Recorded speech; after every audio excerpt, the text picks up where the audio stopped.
خۆشەویستان، ئەمڕۆ بە پشتیوانی خوای گەورە ئەچینە خزمەت حەدیثێکی صحیحی پێغەمبەری خوا صلی الله عليه و آله وسلم کە باسی بێنرخی ئەم دنیامان بۆ دەکات، باسی حرمەت و ڕێز و قەدری قیامەتمان بۆ دەکات. ئەم حەدیثەش ئیمامی موسلیم ڕەحمەتی خوای لێبێ ڕیوایەتی کردووە و لە کتابێکی زۆری صحیح داهاتووە، گومان لە حەدیثەکە دانی ئینشاءالله. خۆشەویستی خوا صلی الله عليه وسلم دوو نمونەمان بۆ دەهێنێتەوە. نمونە یەکەم دەفەرمێ: يؤتى يوم القيامة بأنعم أهل الدنيا من الكفار وفي رواية من أهل النار فيقول الله عز وجل: اغمسوه في النار غمسة فيغمس فيها ثم يخرج، ثم يقول الله له: أي فلان، هل أصابك نعيم قط؟ فيقول: لا والله يا ربي ما أصابني نعيم قط. سيري ئەم نمونەیەکەن لە ڕۆژی قیامەتە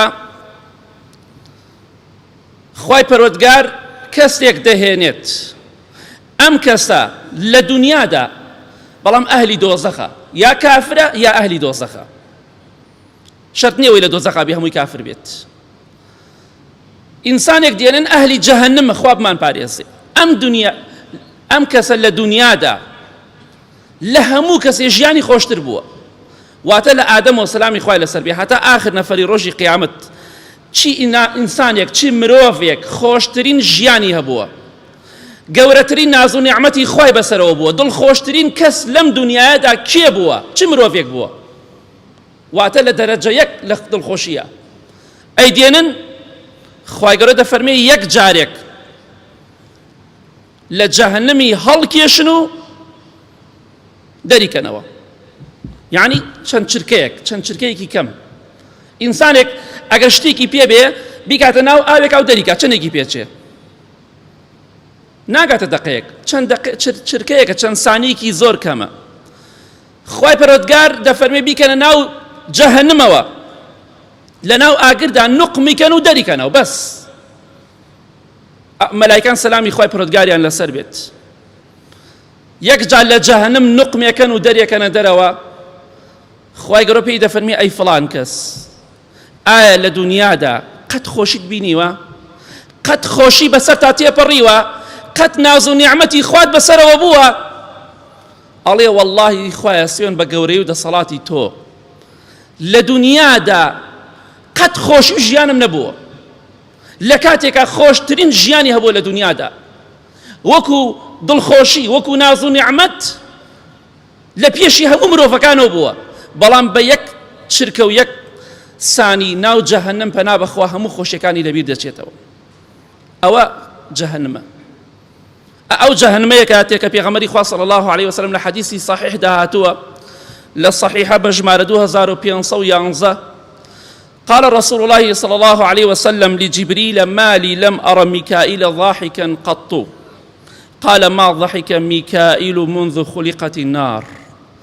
ڕۆژێ خۆشەویستی خوا صلی الله عليه وسلم بە جوبرەئیلی فەرموو: سەلامی خوای لەسەر بێ، باشە بۆ قەت نابینم میکائیل سەلامی خوای لەسەر بێ یەکێکە لە چوار مەلایکە گەورەکە. چوار مەلایکی گەورە هەیە سەلامی خوایان لەسەر بێ، یەکێک لەو چوارە میکائیلە سەلامی خوای لەسەر بێ. باشە بۆ قەت نایبینم میکائیل پێ بکەنێ سەلامی خوای لەسەر بێ، وەکو جوبرەئیل سەلامی خوای لەسەر بێ، وەکو مەلەک المەوت، وەکو ئیسرافیل، بەڵام ئەم پێ ناکەنێ، قەت نەبینە پێ بکەنێ. خۆشەویستی خوا فەرمێ صلی الله عليه وسلم: جوبرەئیلی سەلامی خوای لەسەر بێ ئەفەرمێ لەو ڕۆژەوە خوای گەورە جەهەنەمی دروست کردو میکائیل پێ نەکەنیوە سەلامی خوای لەسەر بێ. لەو ڕۆژەوە پێ نەکەنیوە، جەهەنەمیش بۆ ئەو نییە، بێتاوان بێگوناه نزیک لە خوا. لەو ڕۆژەوە ئاگر دروست کراوە میکائیل سەلامی خوای لەسەر بێ پێ نەکەنیوە. ئەوە جەهەنەمە. بۆیە میکائیل سەلامی خوای لەسەر بێ پێ ناکەنێ. ئینسان بە چرکە و سانیەک هەرچی ناز و نیعمەت و خۆشی دنیا هەیە لەبیری دەچێتەوە. ئەمە نرخی ئەو دنیایەیە. حەدیثەکە فێرمان دەکات کە ئێمە لە پێناویدا خۆمان دەکوژین و خەڵکی دەکوژین.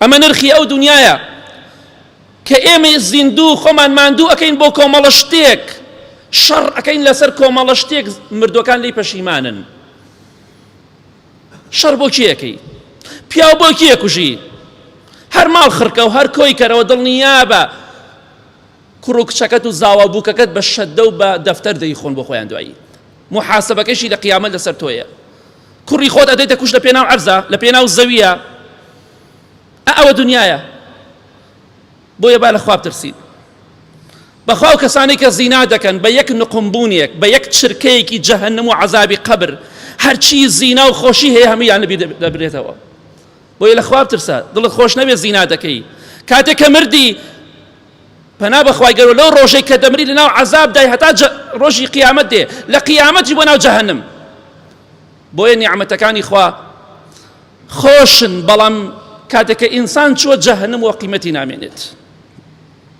خۆشەویستان خۆشەویستی بە هیچ بۆ خوا هەبێت باشە نەک بۆ غەیری خوا خۆشەویستیمان بۆ دنیا نەبێت چونکە دنیا هیچ قیمەتێکی نییە ئەو زەوێ کە تۆ ئەمڕۆ شەڕی لەسەر دەکەی دڵنیا بە پێش تۆ هەزارا خاوەنی هەبووە ئەوە دنیایە ئەوش قیامەتە بۆ خۆت هەڵی بژێرە خۆشیەکانی دنیا قیمەتی نییە حەسوودی بە کەسێک مەبە دەسەڵاتدارە دەوڵەمەنە مادەم بەدبەختە و خوا ناناسێت چونکە بەخوا بە یەک چرکەی ناو جەهەنەم هەمووی لەبیر دەبرێتەوە بەخوا با دەوڵەمەند بێ با دەسەڵاتدار بێ با دەوڵەمەند بێ هەرچیەک بێ بۆیە خۆشەویستان ئینشاءڵڵا ئاگامان لە خۆمان بێت هەرچین تاوان و گوناه هەیە بیکەین مادەم نەفسمان پێی خۆش بێ و پێمان خۆش بێ چێژی لە وەرگرین مادەم بۆ جەهەنەممان بەرێ بەخوا قیمەتی نییە